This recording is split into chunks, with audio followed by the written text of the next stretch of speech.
ਜਿਹੜੇ ਵੀ ਭਾਈ ਉਧਾਰ ਮੱਝਾਂ ਲੈਣ ਵਾਸਤੇ ਰਾਬਤਾ ਕਰਦੇ ਨੇ, ਹੱਥ ਜੋੜ ਕੇ ਗੁਜ਼ਾਰਿਸ਼ ਹੈ, ਅਸੀਂ ਉਧਾਰ ਮੱਝਾਂ ਸੇਲ ਨਹੀਂ ਕਰਦੇ, ਕਤਲ ਨਹੀਂ ਕਰਦੇ, ਕਿਸੇ ਸੂਰਤ ਨਹੀਂ ਕਰਦੇ। ਸਾਡਾ ਅੱਬਾ ਵੀ ਸਾਡੇ ਕੋਲ ਉਧਾਰ ਮੰਗੇ ਨਾ ਕਹਿ ਫਲਾਣਾ ਯਾਰ ਮੇਰਾ ਦੋਸਤ ਹੈ, ਇਹਨੂੰ ਤੁਸੀਂ ਉਧਾਰ ਦੇ ਦਿਓ, ਮੇਰੀ ਜ਼ਿੰਮੇਵਾਰੀ, ਅਸੀਂ ਉਹਨੂੰ ਵੀ ਨਹੀਂ ਦਿੰਦੇ। ਵਜ੍ਹਾ ਪਤਾ ਕੀ ਹੈ ਕਿ ਉਹਨੇ ਅੱਬੇ ਨੂੰ ਪੈਸੇ ਨਹੀਂ ਦੇਣੇ ਤੇ ਪਿੱਛੋਂ ਫੇਰ ਸਾਨੂੰ ਜਾ ਕੇ ਤੇ ਡਾਂਗਾ ਮਾਰਨੀਆਂ ਵੀ ਪੈਣੀਆਂ ਤੇ ਖਾਣੀਆਂ ਵੀ ਪੈਣੀਆਂ। ਤੇ ਇਹ ਕੁੱਤੀ ਚੀਕਾ ਜਿਹੜਾ ਨਾ ਬਹੁਤ ਗਲਤ ਹੈ।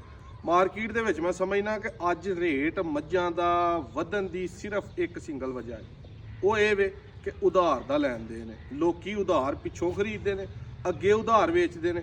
ਪਹਿਲੋਂ ਜੂਹ ਚੋਂ ਮੱਝ ਲਈ ਜਾਂਦੀ ਹੈ ਨਗਦ ਕਿੱਲੇ ਤੋਂ, ਜਾਂ ਕਿੱਲੇ ਤੇ ਵੀ 15-20 ਦਿਨਾਂ ਦਾ ਮਹੀਨੇ ਦਾ ਉਧਾਰ ਹੁੰਦਾ, ਉੱਥੋਂ ਘਰ ਆ ਕੇ ਫਿਰ ਵਪਾਰੀ ਜਿਹੜਾ ਉਹ ਪਿੱਛੇ ਉਧਾਰ ਕਰ ਹੁੰਦਾ, ਉਹ ਅੱਗੇ ਮਹੀਨੇ ਦੇ ਉਧਾਰ ਦੇ ਦਿੰਦਾ, ਉਹ ਅੱਗੇ ਮੱਝ ਵਪਾਰੀ ਕੋ ਮੰਡੀ ਟੁਰ ਜਾਂਦੀ ਹੈ, ਮੰਡੀ ਜਾ ਕੇ ਫਿਰ ਮਹੀਨੇ ਦਾ ਉਧਾਰ ਹੁੰਦਾ, ਉਹ ਮਹੀਨੇ ਦਾ ਉਧਾਰ ਤੇ ਫਿਰ ਮੰਡੀੋਂ ਮੱਝ ਘਰ ਆਉਂਦੀ। ਇਸ ਤਰ੍ਹਾਂ ਉਧਾਰ ਕਰਦਿਆਂ ਹਰ ਬੰਦਾ 1,50,000 ਰੁਪਇਆ ਆਪਣਾ ਨਫਾ ਲੈਂਦਾ।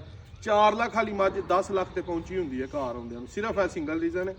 ਬਾਕੀ ਰੇਟ ਜਿਹੜੇ ਸਾਡੇ ਹੁੰਦੇ ਨੇ, ਕਈਆਂ ਭਾਈਆਂ ਨੂੰ ਸ਼ਾਇਦ ਲੱਗਦਾ ਕਿ ਉਹ ਮਹਿੰਗੇ ਹੁੰਦੇ ਨੇ ਜਾਂ ਘੱਟ ਹੁੰਦੇ ਨੇ ਜਾਂ ਵੱਧ ਹੁੰਦੇ ਨੇ, ਉਹਨਾਂ ਅੱਗੇ ਗੁਜ਼ਾਰਿਸ਼ ਇਹ ਵੇ ਕਿ ਸਾਡੀ ਇੱਕ ਆਪਣੀ ਅਕਲ ਹੈ, ਅਸਾਂ ਆਪਣੀ ਅਕਲ ਨਾਲ ਜਾਨਵਰ ਖਰੀਦਣਾ ਹੁੰਦਾ।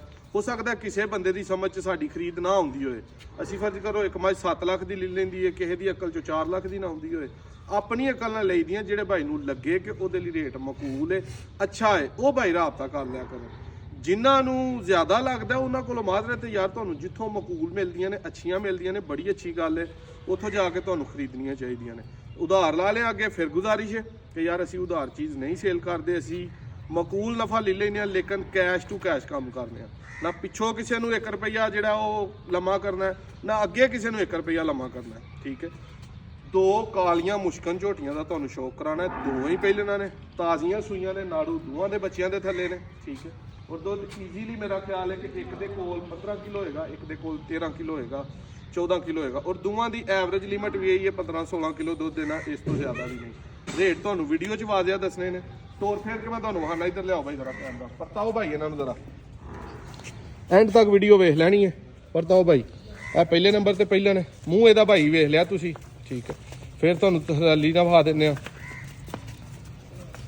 ਇਕੱਠੀਆਂ ਕਰੋ ਭਾਈ ਜ਼ਰਾ। ਲੋ ਜੀ ਦੋਸਤੋ, ਇਹ 2 ਖੜੀਆਂ ਕਰੋ ਇੱਥੇ, ਆ ਇਕੱਠੀਆਂ ਖੜੀਆਂ ਕਰੋ। ਇਹ 2 ਹੀ ਪਹਿਲਣਾ ਨੇ।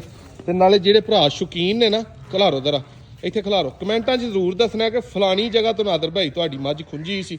ਠੀਕ ਹੈ। ਕਿਉਂਕਿ ਅਸੀਂ ਮੁਕੰਮਲ ਚੀਜ਼ ਜਿਹੜੀ ਲੈਂਦੇ ਹਾਂ ਉਹਦਾ ਮੁਕੰਮਲ ਦੱਸਦੇ ਹਾਂ। ਇਹ 2 ਹੀ ਪਹਿਲਾਂ ਝੋਟੀਆਂ ਦਾ ਸ਼ੌਕ ਕਰਨਾ। ਇਹ ਜਿਹੜੀ ਇਸ ਸਾਈਡ ਤੇ ਝੋਟੀ ਹੈ ਦੋਸਤੋ, ਇੱਧਰ ਮੇਰੇ ਖੱਬੇ ਹੱਥ ਤੇ, ਇਹਦਾ ਫਾਈਨਲ ਰੇਟ 6.5 ਲੱਖ ਹੈ। ਇੱਧਰ ਵਾਲੀ ਦਾ ਫਾਈਨਲ ਰੇਟ 6 ਲੱਖ ਤੇ 90।